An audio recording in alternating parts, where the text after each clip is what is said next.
As guitar players, we often get stuck in the rabbit hole of spec. Whenever we're talking about custom guitars or even just any guitar off the shelf, we always look at the specs and we think, I wonder if we could get a little bit more. More being the key word there, but sometimes less is more. And in this video, we're going to check out just that. This is the Sola from Burman Guitars, and this is living proof that sometimes less really is more.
So Burman Guitars are a new brand to me. I've recently gotten to know Nick Burman, who builds these fantastic instruments. He's based up in Suffolk, very, very small business. He just makes a handful of really cool guitars every year, and this is one of them. This is the Sola.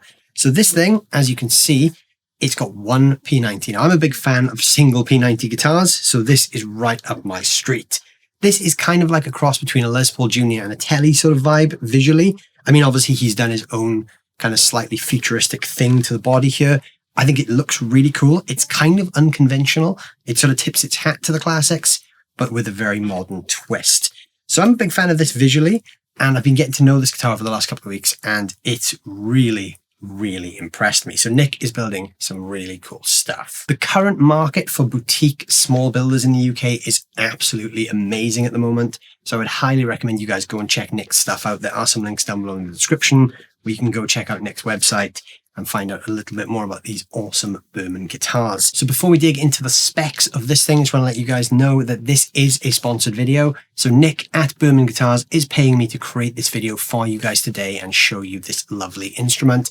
But as always, all the thoughts and opinions you hear in the video are my own.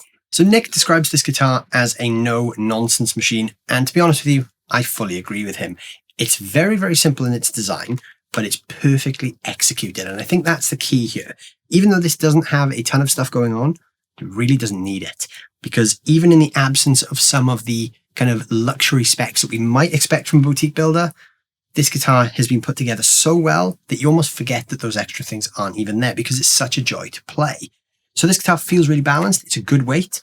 It feels solid enough that, you know there's a guitar strap around your neck, but it's light enough that you could do a long show with it. So that is down to this incredible black limber body. Now, Nick has left the back and sides of this unfinished, which is absolutely stunning. So that's a really nice piece of wood. But then we've got the white top here. So this white top really sits nicely with the black limber back and sides, I think. Really great color combination there. So this guitar is loaded with just a single pickup, as you can see, which is the Sunbear Pickups 56S B90. This is Sunbear's take on the classic 50s P90 sound. Slightly overwound. I think it sits at around about 8.3K. So it's a little bit hotter than a typical P90. It's got some bite to it, so obviously you can ram some crunch through there, and it sounds really great. Got a single volume, single tone control. The input jack's actually cleverly mounted here on this kind of lower cutaway, so it's nice and discreet. And we've also got this Goto wraparound bridge, which feels rock solid. It's really good. You could sort of intonate each of the saddles individually, and it's a really nice compromise for that classic wraparound look. The guitar has a 24 3/4 inch scale length, so obviously for any typical junior players out there, this will feel right at home. The neck is this amazing piece of flamed maple. You can really see the flame popping out nicely on the camera there. And the fretboard is a wood that's quite new to me called Cocobolo. I'm not too sure much about the origins of that wood, but it looks great, and I like that it's got this kind of split at the top here where we've got the two different colors. We also have stainless steel frets on the top of this thing as well. I should also mention the body does have some nice cutaways there for comfort. You can see there's a slight belly cut there, kind of like a Strat. And this forearm contour here where we've got the exposed top is also a really nice touch. The guitar is very, very ergonomic. And it's got a really nice neck joint as well, so you can really get your hand up at the top end. Then at the top of the guitar, we've got this 6-a-side headstock, which is loaded up with some Goto 381 tuners with the pearlescent style buttons. That's just a nice little touch. They don't really add anything to the playability of the guitar, but they do look fancy. And obviously the Goto tuners are rock solid as well. So with this guitar being pretty simple spec-wise, there's not really a huge amount to talk about here with regards to the hardware and the build of this thing, other than it's really well put together. So we need to hear this thing and let the sound do the talking, I think. So this guitar is plugged into the Blackstar Studio 10 6L6, which is running completely clean today. The amp is running via the 2-Notes Torpedo Captor X. And the reverb you're hearing in the video is coming from the Surfy Industries Surfy Bear Classic, which is sat on top of the amp there. And the drive you'll hear later on in the video is coming from the Red 7 Amplification Alchemy Overdrive. So we're going to start off with some clean tones. So obviously I don't have different pickup configurations here to show you. It's just the one pickup. So what I'm going to do is I'm going to play with that pickup clean. I'm going to move the tone control around so we can get some different variations. We can get some kind of fake neck pickup sounds by rolling that tone back. But I'm going to start with the tone on full, and then we'll roll it back as we go.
So I played with the tone control a little bit there to get some variation on the sort of brightness of the signal. Obviously, we can get quite warm by rolling that tone control back. Doesn't quite sound like a neck pickup, but it gets you in that tonal ballpark. And also the volume control, as you hear there, is quite responsive. So by backing off that a little bit, just kind of rounded off the tone nicely. And then when I dug in at the end there, we actually pushed the amp a little bit harder. So again, very, very dynamic pickups. So now I'm going over to the overdrive pedal that I mentioned, which is the Red 7 Alchemy Overdrive. This is set to like a medium crunch tone. And again, I'll do the same thing. I'll play with the volume and the tone control.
So again, even with a single pickup with some drive, you can get a huge range of sounds there. So it's actually really impressive how dynamic this pickup is with this guitar. I mean, rolling off the volume and rolling off the tone does give you so many extra options. So now I've cranked the gain on the pedal and added the boost side of this. So we're getting a bit more gain out of this thing now. So let's see how this pickup handles a bit of a higher gain sound.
So there we go. There is the Burman Guitars Sola.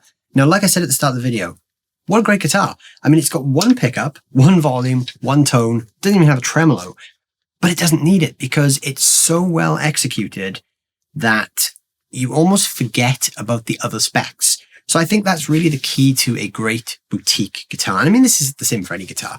If a guitar inspires you to play and you pick it up and you want to play it more, it doesn't really matter what spec it has. Now, I didn't really feel the absence of any other spec when I was playing this guitar. I kind of just felt like I could make it do whatever I wanted to. I just had to think about it a little more. So I had to manipulate the tone control and the volume control. And that I think is a good thing. So sometimes we do hide behind the wall of specs. So having something like this is great. Now, that's not to say that this is all that Burman guitars do. They have a wide range of other guitars they do, including this with other pickup options and multiple pickups. So like I said at the start of the video, there's some links down below in the description. Go give Nick some love. Check out his stuff. He's making some great guitars. These things are way more affordably priced than you'd imagine they are, considering they are sort of custom builds and boutique builds. This thing comes in well under $2,000.